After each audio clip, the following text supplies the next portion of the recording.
Yo soy Damaris García, bienvenidos a otro video aquí en Hablemos y pues hoy estoy de vuelta con mis amigos, con Cano y con Martín. ¿Cómo están, chicos? Buenas noches. ¿Cómo les Hola, ha tratado hola. la Ya lo vida? extrañaba mucho tiempo.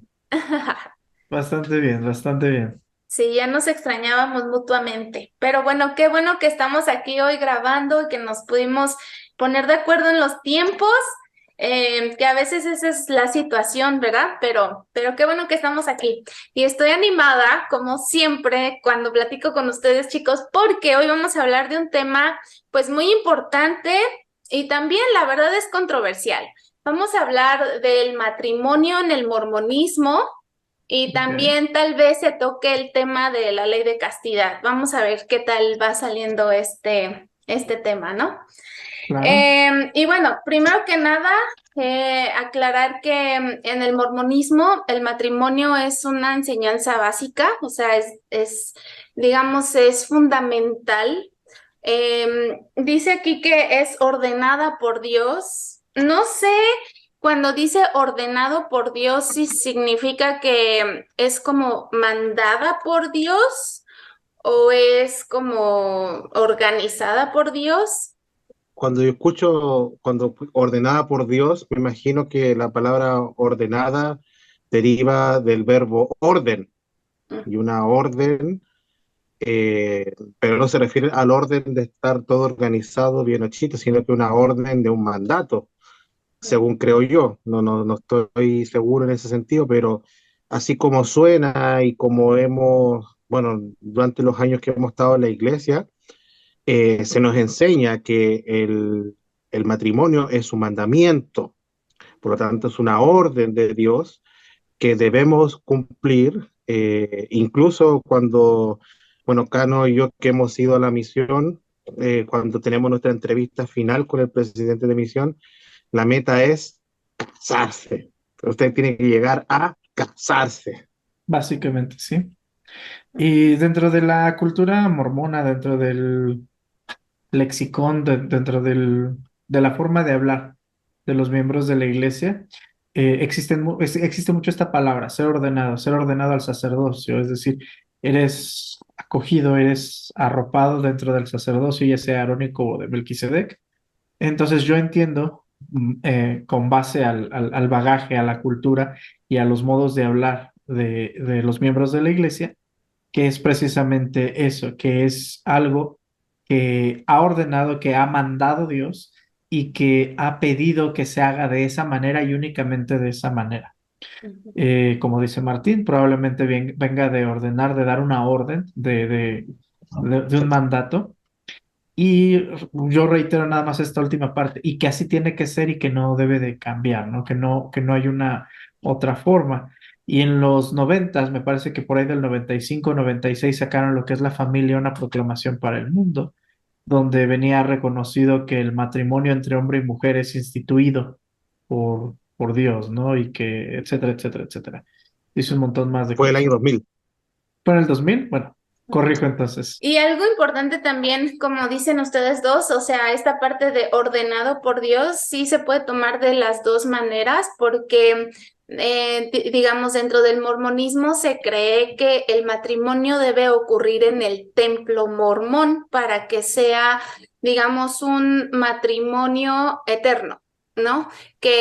Y bueno, esto del matrimonio eterno es una enseñanza también muy básica dentro del mormonismo y entonces sí, o sea, se debe hacer de cierta manera, en cierto lugar, y es, digamos, una orden, pues sí, que Dios la dio. Eso es lo que se cree, ¿no? Dentro de la iglesia mormona o dentro de las doctrinas del mormonismo. Ahora la pregunta es, ¿de dónde sale todo esto? ¿De dónde sale el tema del matrimonio?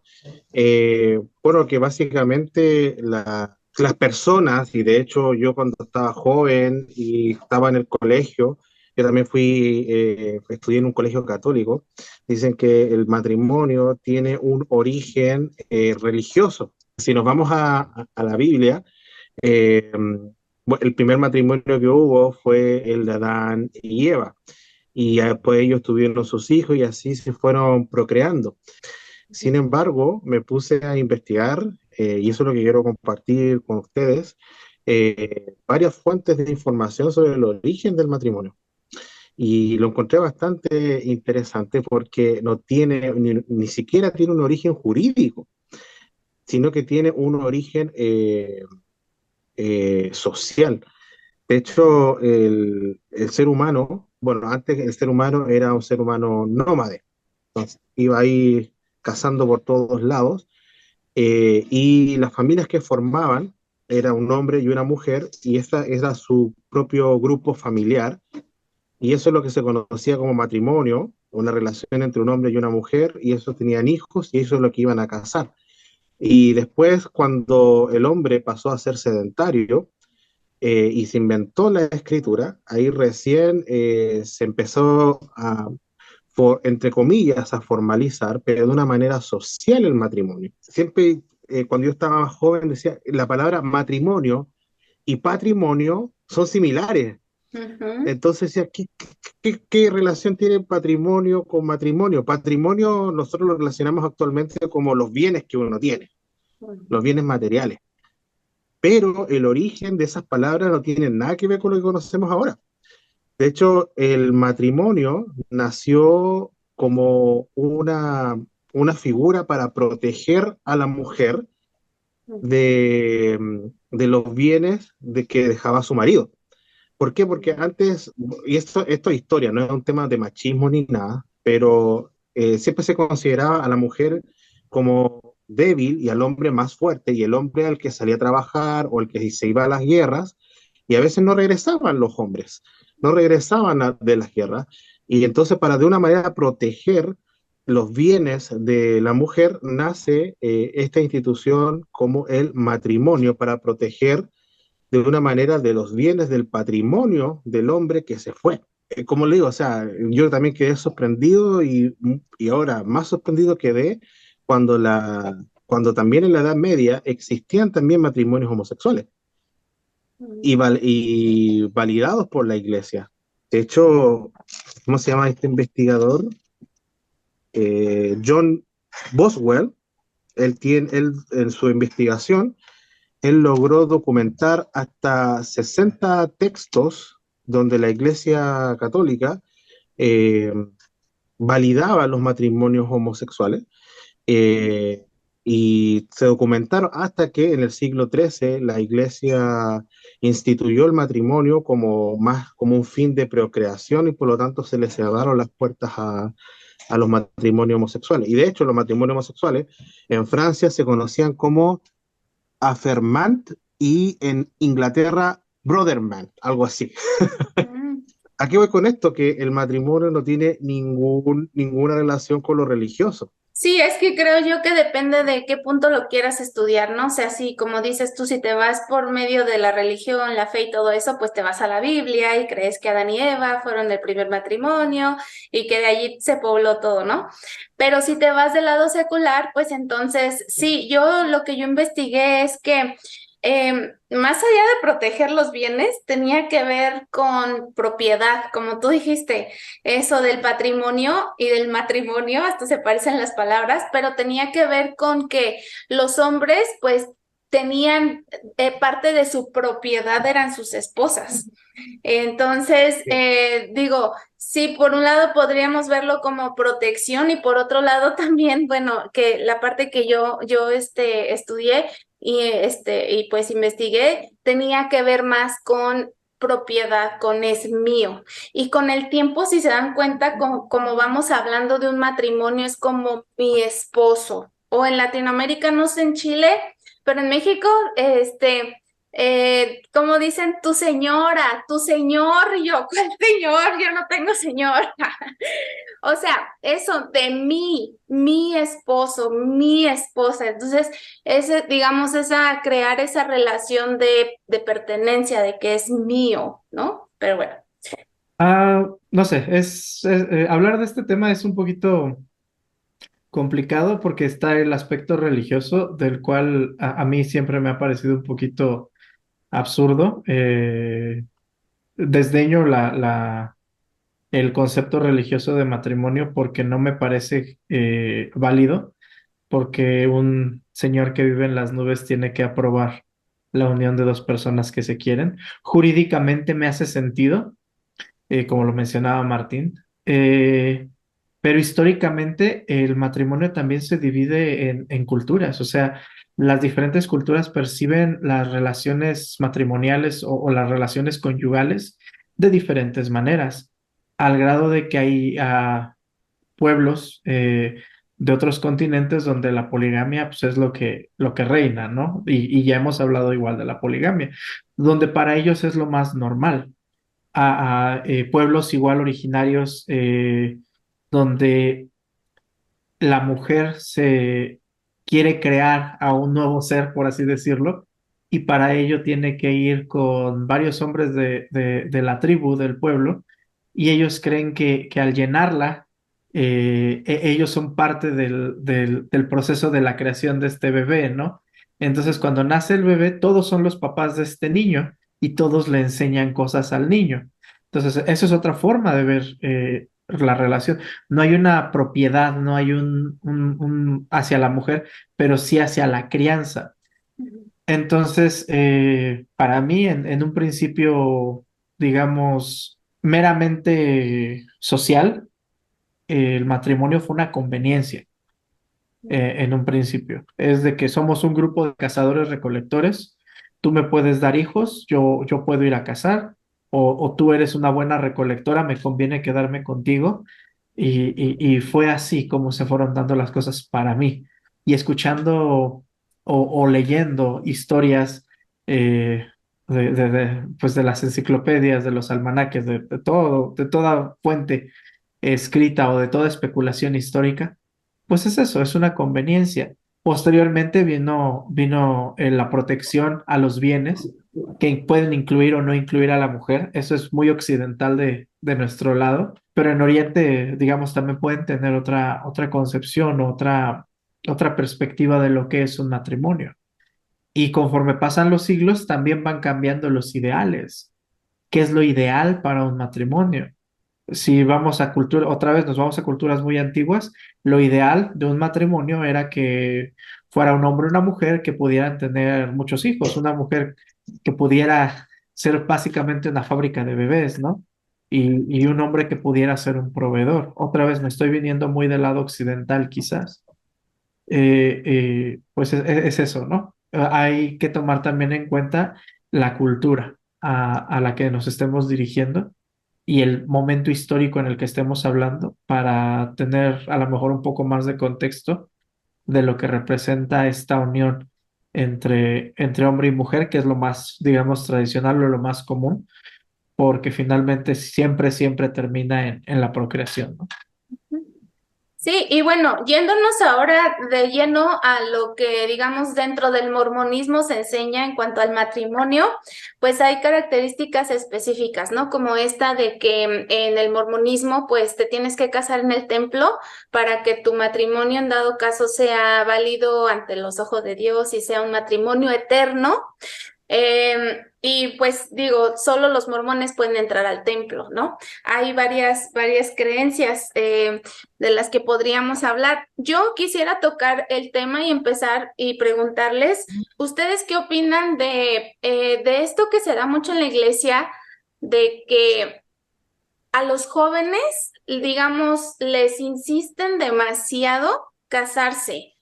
O sea, pero o sea, muy jóvenes.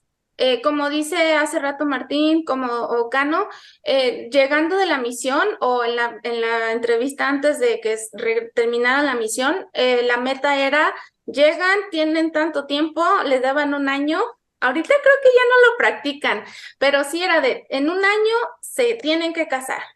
Y los misioneros terminan la misión en promedio a los que ahorita a los 20, 21, 22.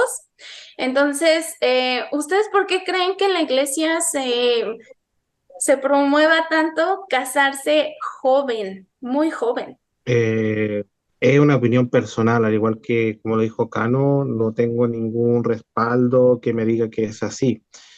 Pero básicamente cuando los misioneros llegan, llegan fresquitos, llegan como muy motivados, llegan como sin dudas de que, y que cada cosa que hablen en contra de la iglesia, no, eso es mentira, cierran sus corazones a otras ideas. Entonces, al casarse con tan jóvenes y con esa energía y con esos ideales tan fuertes, pueden mantenerse dentro de la iglesia.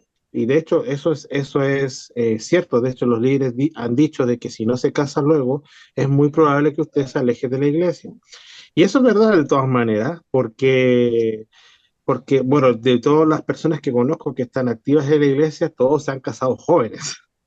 Se han casado jóvenes, han tenido hijos muy jóvenes, les ha costado mucho salir adelante, han estudiado carreras cortas y siguen pendientes en la iglesia, tienen muchos hijos, son muy jóvenes, entonces, y siguen ahí dentro de la iglesia. Yo creo que es una estrategia de amarre, una estrategia de amarre porque no va a buscar fuente en otros lados, no va a satisfacer sus necesidades sexuales en otros lados, donde va a adquirir otras ideas.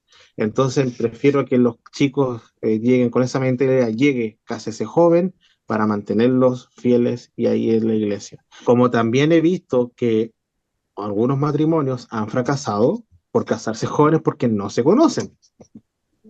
Porque casarse jóvenes es una irresponsabilidad enorme, o sea, bueno, ese es para otro tema también. Pues imagínate, estás casando a dos cabritos, a dos niñitos de 20, 21 años que ni siquiera han terminado su secundaria, que han llegado de la misión y tirarlos ahí a los leones es y sin conocerse, porque no han convivido. Estar en noviazgo es muy distinto hasta vivir con una persona es muy distinto. Entonces, también yo creo que eso es una responsabilidad enorme. Algunos casos ha resultado, como algunos casos también que no ha resultado. Lo que dijo Martín, ¿no? Es una estrategia para poder tenerlos. Y no es, y la iglesia no es la única cultura o la única idiosincrasia en donde se ve esto. De hecho, es bastante antigua. Hace unos 2 años di clases en una preparatoria judía y nos explicaban precisamente, te dan un curso de introducción, ¿no? Porque también es una cultura diferente, es una forma de ver el mundo distinto. Y digamos, una corriente ortodoxa. Entonces nos explicaban que muchos de ellos, terminando la preparatoria, era literalmente casarse y con compañeras de ahí mismo de la prepa, ¿no? Y dije, eso me suena. O sea, yo he visto este modelo antes, con la diferencia que ellos no se van a una misión, ¿no? Ellos ponen un negocio o si quieren seguir estudiando, estudian cosas como derecho, medicina o algo así, un poco, digamos, de ese tipo, ¿no? Al menos con los que yo conocí. No estoy diciendo que toda la población judía en México se dedique a eso aquí, pero sí nos decían es que aquí se promueve que se casen jóvenes porque de jóvenes pueden tener más hijos y pueden dedicar más su tiempo a, a cosas religiosas, ¿no? Entonces, a mí eso me hizo mucho clic, que es una forma de ver el mundo muy religiosamente en la Biblia, donde es fructificad y multiplicaos, ¿no? Henchid la tierra y sojuzgadla. Y obviamente cuando estás joven, cuando estás en tus 20, en tus 21, pues tienes la energía para trabajar, tener una esposa, tener hijos, hacer esto, hacer lo otro, ir para acá, ir para allá. A que ahorita nosotros a lo mejor en nuestros 30 digas, quiero formar una familia ahorita, muchos de mis conocidos dirían no. Y muchos de mis conocidos que nunca tuvieron, digamos, esta cultura religiosa, dicen, no, ¿para qué? O sea, mis 20 son para disfrutar. Entonces, sí siento que es una estrategia para tener gente dentro de la iglesia. Y finalmente, si también tienen hijos dentro de la iglesia, esos niños son números que la iglesia va a seguir teniendo y con los que va a seguir creciendo. En la misión teníamos, bueno, tuve un barrio que era un barrio muy, muy viejo. O sea, literal, de los más jóvenes éramos nosotros como misioneros. Mi compañero 20 y yo 19, una cosa así. Y de ahí los niños de la primaria. Y literal, los niños de la primaria eran como 20. eran bastantes. Pero sin esos niños, el barrio eran como 30 personas, más o menos, activos, fieles, que a cada rato iban, independientemente de los que iban de vez en cuando.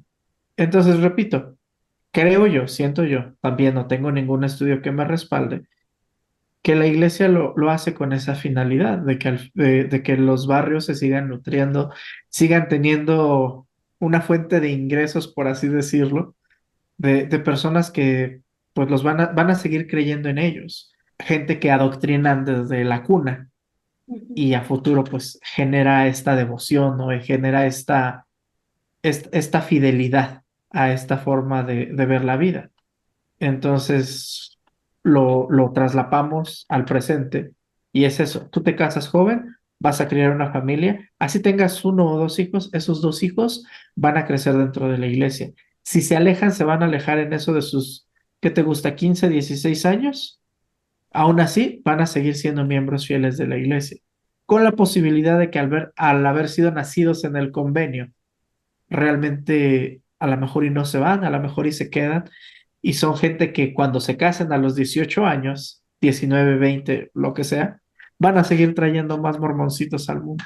Yo estoy de acuerdo y yo también pienso que sí, es una manera de, pues, de amarrarte dentro de la iglesia, es parte de la estrategia.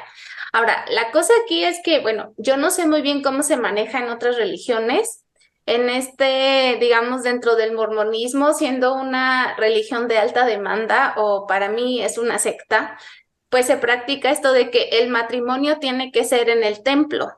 Y el matrimonio, digamos, es algo muy secreto, porque solo algunos pueden entrar al templo, solo algunos pueden entrar, digamos, a tu boda, ¿no? Por decir, en mi caso, mis papás no entraron porque ellos todavía no estaban sellados cuando yo me fui a casar. Entonces yo entré sola con hermanos que pues estaban allí y digamos desconocidos, ¿no? Y tú entras solo, a veces te toca así, y pues sí, o sea, es algo muy secreto. Entonces, para mí es una práctica de una secta, hacer, digamos, el matrimonio y este tipo de convenios, ¿no? Como dicen, pues sí, así tan secretos.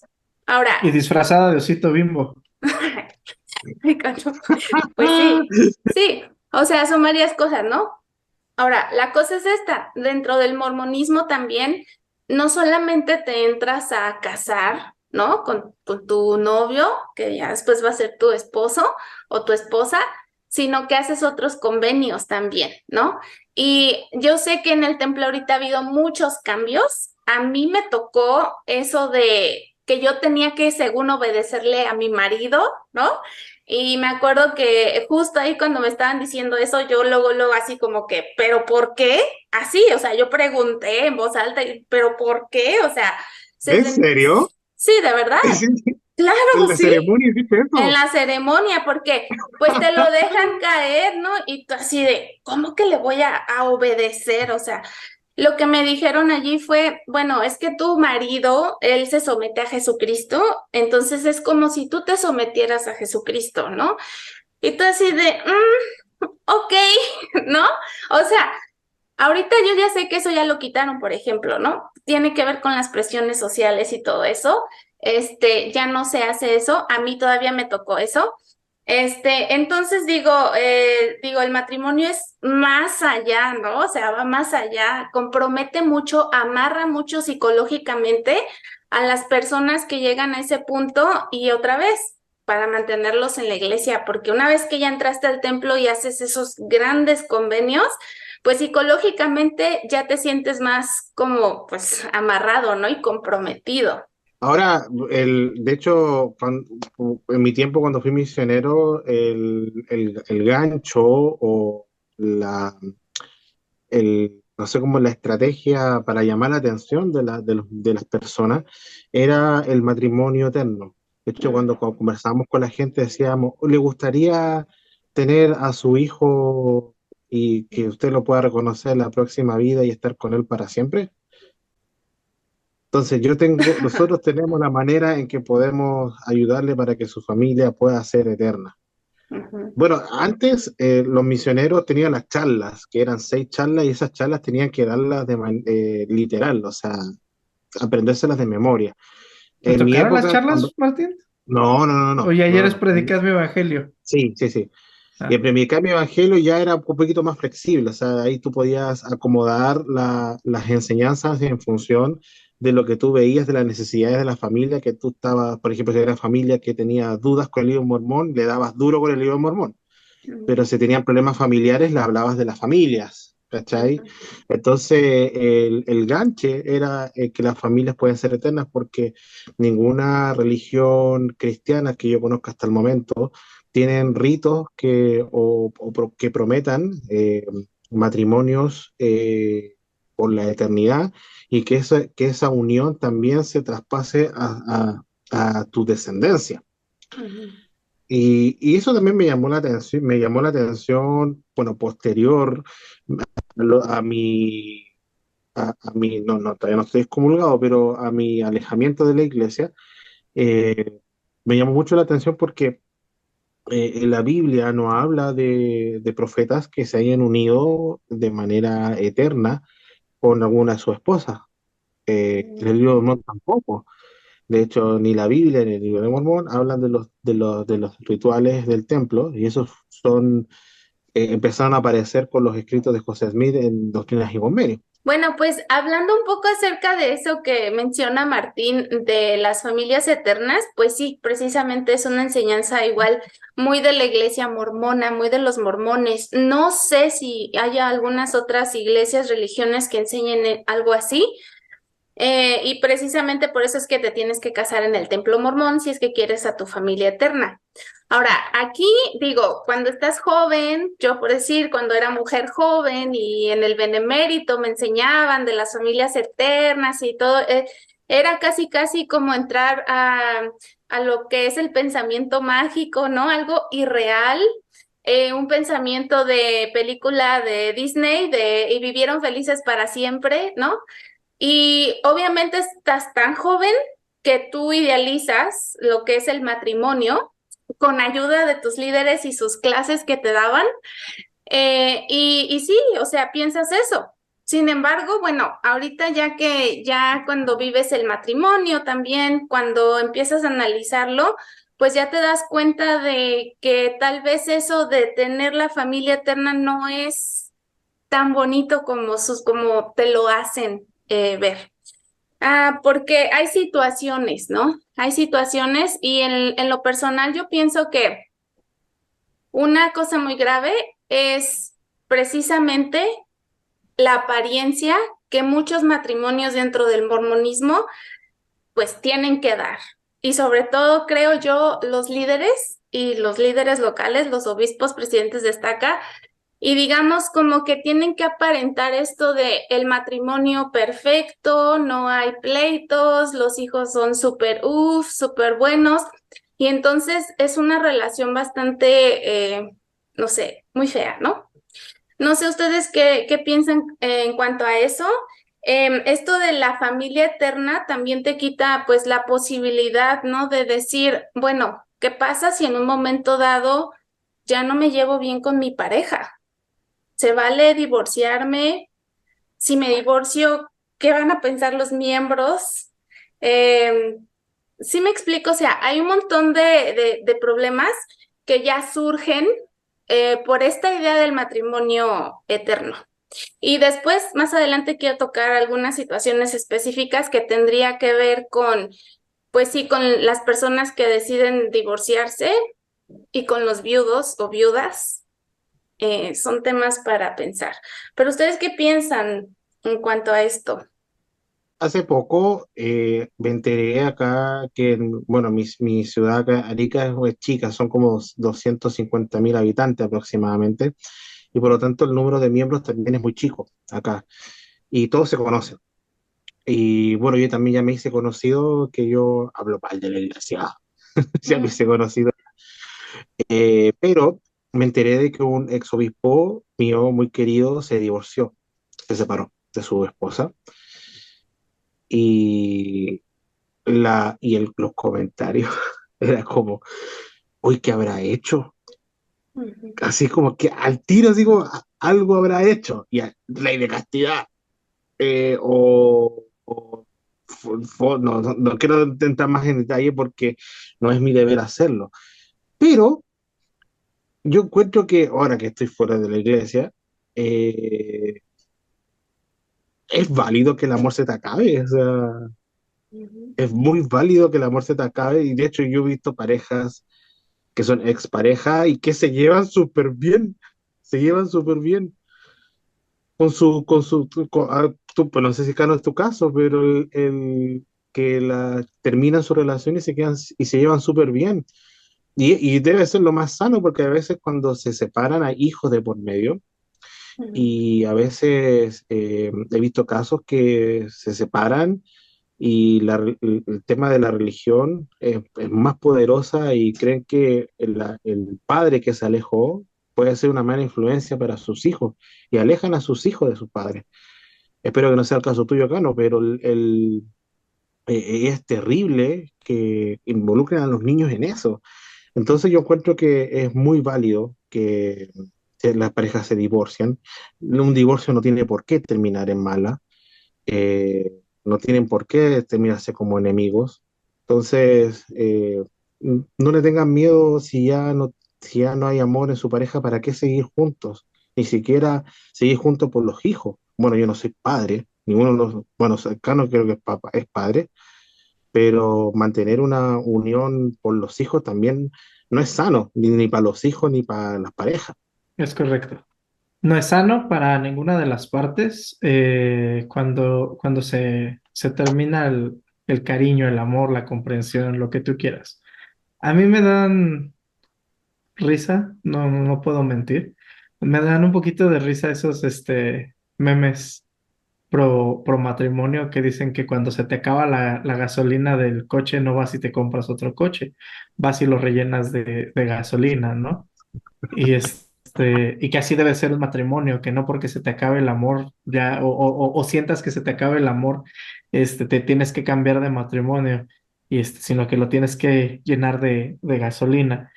A mí me da risa, primera porque es una metáfora que a mí se me hace muy ridícula, muy tosca. Y a mí me gusta lo ridículo y lo tosco, entonces imagínate al nivel que yo lo veo. Pero digo, ok, comprando la metáfora del coche, sí, lo vas rellenando de gasolina, pero llega un punto que no nomás es la gasolina, es que ya te falla el motor, es que ya te falla esto, es que ya te falla lo otro, es que simplemente ya no funciona, ya no tiene arreglo, lo tienes que cambiar, porque si no va a ser un gasto mayor para ti y lejos de ser un beneficio para ti, va a ser algo que no te va a beneficiar, algo que te va a causar un daño. Te puedes accidentar porque a lo mejor los frenos ya no sirven. Así los hayas cambiado hace poquito, pero es el sistema, es lo que sea del coche, ese coche ya no funciona, ya tuvo su vida útil. Sí, estoy de acuerdo en que no a la primer pelea ya se dejen. O sea, sí, estoy totalmente de acuerdo. Es válido que una pareja discuta, es válido que una pareja un día simplemente diga, hoy no quiero hablar contigo, hoy no te quiero ver en todo el día. Está bien. Y también estoy de acuerdo en que se tienen que hablar los problemas, en que tiene que haber comunicación, en el que se tienen que ver metas en común. Y si esas metas, que al principio, cuando empezó el matrimonio, eran comunes, pero conforme fueron pasando los años, conforme fue pasando el tiempo, se fueron distanciando a la mejor, pues lo mejor es que terminen. Lo mejor es que cada quien consiga lo que pretende de forma individual. Martín mencionaba ya los hijos. Es que cuando hay hijos de por medio, a lo mejor mucha gente piensa, es que le voy a hacer un daño a los niños. En mi experiencia personal, los niños entienden más e incluso ven mejor el hecho de que se separen. En alguno de los grupos que ando por ahí, de repente en Facebook, alguien mencionaba esto. Yo hubiera preferido mil veces que mi mamá se separara de mi papá, porque mi papá era un abusivo, era un esto, era un otro, etcétera, etcétera. Y contaba toda su historia, ¿no? Entonces yo veo ahorita a mi hija y ella comprende el por qué nos tuvimos que separar. Claro que tiene preguntas, no es una niña, pregunta todo. Y trato de darle la respuesta más honesta, y esta es mi respuesta. Tu mamá y yo necesitábamos o queríamos cosas diferentes. y ya no nos era posible al estar juntos poder cumplirlas, porque o se cumplía la de ella o se cumplían las mías. No podíamos llegar a un punto medio. Entonces, por eso. Entonces mi hija dijo, ok, está perfecto, así está bien. Entonces ustedes están mejor así. Ujú. Y repito, o sea, es pequeña. Claro que le van a volver a surgir dudas, claro que va a volver a preguntar y yo voy a estar aquí para contestarle. Y pues sí, eso para mí es esta parte. Ya me imagino los comentarios abajo. Oye, ustedes están fomentando la separación o el divorcio. Sí, sí es en pro de que los dos, por salud mental. O sea, yo sí me considero un pro divorcio en cuanto sea por salud mental, en cuanto realmente sea algo que ya no sea sostenible. Repito, si es la primera discusión que vas a tener porque te casaste a los 20 y no te gusta la forma en la que come yogurt o come cereal, por favor, no hay que ser tampoco tan ridículos, ¿no? Si fue una infidelidad, si fue algo más grave, porque digo, si hay cosas muy graves, háblenlo, trabájenlo y si es mejor separarse, mujer, tú no tienes por qué aguantar el abuso de ningún hombre, no tienes por qué depender emocional, económicamente de alguien. Sé que a lo mejor en Latinoamérica la cultura que hemos tenido por siglos es lo que nos dice, pero no tienes por qué aguantar. Repito, o sea, en casos graves, también, repito, no es que a la primera discusión por una trivialidad se separe el asunto. Sí, ahí sí estoy de acuerdo con la metáfora del coche. Vas y lo recargas, vas y te acuerdas cuáles fueron las características que te enamoraron de esta persona. Lo trabajas, tratas de solucionarlo. Y al final, si la solución entre ambos es que trabajan mejor separados, es una solución. Sí, es que, bueno, yo en lo personal aquí veo muchos puntos, ¿no? De lo que la iglesia enseña, porque pues la iglesia te enseña que el matrimonio es para siempre. Entonces, por lo tanto, te tienes que aguantar a veces muchas cosas. Y no se vale tú quejarte de cierta manera, o sea, no se vale ahora. Si tú en un momento dado empiezas a tener problemas en tu matrimonio, no te dicen ve con el psicólogo a que te ayude un profesional, te dicen ve con tu obispo. Y el obispo obviamente se va a guiar por las enseñanzas de la iglesia. La mayoría de los obispos no tienen entrenamiento. Digo, puede que haya un obispo terapeuta o psicólogo, ¿no? Dentro de la iglesia, pero o sea, es algo muy raro. Y los matrimonios van con ellos a recibir este tipo de ayuda, de terapia. Entonces, digo Pero, eso. hermana, arrodíllese y ore a Dios. Ahora, otro punto, eso que decíamos, te casas súper joven, no sabes realmente lo que es el matrimonio, tú piensas y la iglesia te fomenta algo ideal que es falso, es completamente falso. Entonces, cuando empiezas a enfrentarte a problemas, a situaciones, tú dices, oye, ¿qué está pasando? Y como mormón empiezas, ¿qué estoy haciendo mal? ¿En qué estoy pecando? ¿En qué está pecando mi marido, mi esposo? Algo que yo pienso que se vuelve bastante tóxico es que te conviertes en el policía de tu esposo, de tu pareja, uno al otro. O sea, digamos, dentro del mormonismo, los roles dentro pues, del matrimonio mormón están muy específicos. Entonces, tanto tú como esposa tienes un ideal y te conviertes en el policía de tu esposo y viceversa. El esposo también tiene un ideal de así debe ser mi esposa y también.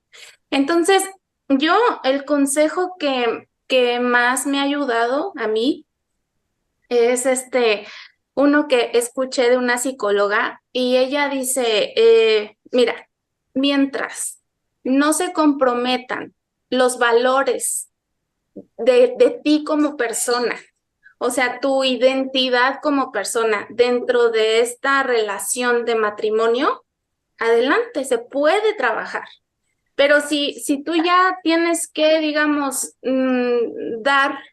decir, ok, yo soy Damaris y me gusta hacer mis videos y es algo que es parte de mí, es parte de mis valores porque yo necesito contar mi experiencia. Es algo que me hace Damaris. y mi esposo me lo quiere quitar, ahí entonces ya es mucho, ¿sí me explico? O sea, es mucho quererme cambiar y viceversa, lo mismo. Entonces, es entender esa individualidad realmente y respetarla y tratar de que funcione. Y como dice Cano, si no funciona, si de plano es algo que, híjole, Damaris, es que no soporto que hagas tus videos, no puedo vivir con eso, pues entonces ahí tú ya empiezas a ver y decir, ¿funcionamos juntos o no funcionamos juntos? Entonces allí es el hecho de no tengo que cambiarte, ni tienes que ser lo que te dicen que tienes que ser para que el matrimonio funcione. Yo, Eh, con lo que estás diciendo, me hace acordar, no recuerdo si fue Betty, una de las chicas que estuvo aquí participando en tu canal. Creo que no recuerdo si, pero una de las chicas que decía que, bueno, su esposo era líder y tenía que trabajar y tenía que cumplir su responsabilidad en el barrio, y el domingo no podía sentarse con su esposo porque toda su vida estaba sentado delante. Incluso él se tenía que ir más temprano para las reuniones de comité y todas esas cosas, y ella se iba sola después a la iglesia, y ella empezó a cuestionar, oye, pero ¿en qué momento disfruto a mi esposo? ¿En qué momento lo disfruto? O sea, no hay momento, porque después llega el domingo en la tarde, tiene que irse a otra reunión del sacerdocio, eh, y después llega la noche, llega cansado, y el lunes tiene que trabajar, y después la noche de hogar. ¿En qué momento tengo la privacidad con mi esposo? Entonces, me recuerdo también, no sé quién fue exactamente, de cómo ella se estaba reprimiendo y decía, "Ah, chuta, estoy pensando mal porque es un llamamiento que le dio el Señor, y me siento mal porque estoy cuestionando un llamamiento del Señor y ta, ta, ta, ta". Y la chica empieza a- disculpe la expresión, a cagarse la psiqui, a, a atormentarse mentalmente, porque está poniendo, entre comillas, en duda el llamamiento que Dios le puso a su esposo. Pero en qué momento ellos dos se nutren como pareja, pensando actualmente que el mundo actualmente, como está la economía, como está la sociedad, lamentablemente, eh, ambos, los padres, ambos tienen que salir a trabajar, porque no alcanza el sueldo para una sola persona. Entonces, ¿en qué momento ellos se fortifican como pareja? Por eso que a veces piensan que los matrimonios fuera de las religiones son más felices, porque no tienen tiempo para ir a una religión o invertir tiempo en una religión. Entonces, y recuerdo también, bueno, esto quizás me voy a salir un poquito del tema, porque recuerdo cuando en de los videos que hizo Damaris en solitario, habló de una chica que cayó en la ley de castidad antes del matrimonio, y que su obispo le instó a dar en adopción a ese bebé. Y muchos de los comentarios abajo decían, no, es mentira, la iglesia no hace eso, la iglesia no enseñó eso. Pero adivinen, encontré la cita donde dice eso. Escuchen, y esto estaba en Principios del Evangelio, o sea, el primer manual que le enseñan a los miembros nuevos cuando entran a la iglesia, en el capítulo 39, pero en el Principio del Evangelio antiguo, porque en el moderno lo sacaron. En el moderno lo sacaron, en el antiguo, y dice, cuando un hombre y una mujer conciben una criatura fuera de los lazos del matrimonio, se debe hacer todo el esfuerzo posible por alentarlos a que se casen. Cuando existe la probabilidad de que el matrimonio no se va a lograr, eh, el éxito debido a la edad o a las otras circunstancias se debe alentar a los padres solteros a poner al menor en adopción por medio de el 10 Family Service, servicios para la familia Sud, para asegurar así que el bebé será sellado a los padres dignos de entrar al templo. Carta de la primera presidencia el 26 de junio del 2022. Perdón, del 2002. O sea, lo que tú estabas, lo que tú estabas diciendo no era mentira, era una regla que venía de arriba. Sigue O sea, siendo. Yo lo he checado actualmente en la página oficial de la iglesia y sigue siendo exactamente así como en ese orden que tú lo das. Obviamente primero les dicen, se tienen que casar, se tienen que casar. Si ellos dicen, bueno, es que no nos queramos casar, entonces el siguiente es dar el bebé en adopción. Pero sí. yo creo que eso es decisión de cada madre y de cada padre. Yo no soy quien para juzgar. Pero que alguien te inste a que tú regales a tu hijo porque no estás bajo un convenio de un matrimonio. Ahí nos podemos empezar a entrar. Si quieren, bueno, este tema es súper extenso, ¿no? Como muchos. Podríamos hacer otra parte porque hay muchos puntos que se quedan fuera. Pero allí podríamos entrar un poco con esto de las familias eternas, ¿no? Por ejemplo, situaciones específicas como eso. Por ejemplo, a ver, ¿qué pasa si yo no me quiero casar? Soy miembro, tengo esta creencia, pero y pues me embaracé y no me quiero casar. ¿Dónde va a quedar mi hijo? ¿Va a ser mío en la eternidad o no? Pues creo que no, porque no estamos sellados. O sea, hay muchos casos. Otro caso, por ejemplo, el de los viudos, las viudas, ¿no? Por ejemplo, acabo de escuchar un caso de una señora joven, su esposo murió a los 36 o algo así, 37 años. Ella quedó viuda con 4 hijos y entonces empezaron todas estas preguntas, ¿no? ¿Ahora qué hago? Ahora, o sea, ¿qué va a pasar? ¿Me puedo casar otra vez? ¿No me puedo casar? Y la ley aquí es diferente para hombre y para la mujer. A ver, vamos a ser específicos para no confundir. Si un esposo tiene una esposa, la esposa muere, entonces el esposo puede casarse nuevamente, sellarse, ir al templo y crear otra familia eterna con alguien más. Si el esposo Como se Nelson. muere, ahora, si el esposo se muere, la esposa no se puede sellar al menos que anule su matrimonio. Aquí esto la verdad mi cabeza porque no por el hecho de la desigualdad, o sea, digo, en el mormonismo todo el tiempo está la desigualdad, o sea, digo, hay mucho machismo. No es lo que me sorprende, sino lo que me sorprendió fue el ponerme yo en los zapatos de una viuda y que si yo me quisiera volver a sellar, a casar con alguien, tendría que anular mi matrimonio con el difunto. O sea, y eso también tal vez sería una pregunta, si en los comentarios nos pueden ayudar con eso. Eso, o sea, se me hace cruel. ¿Cómo es posible que yo, o sea, yo siendo mujer, porque soy mujer y no me puedo sellar otra vez con alguien, no me puedo casar?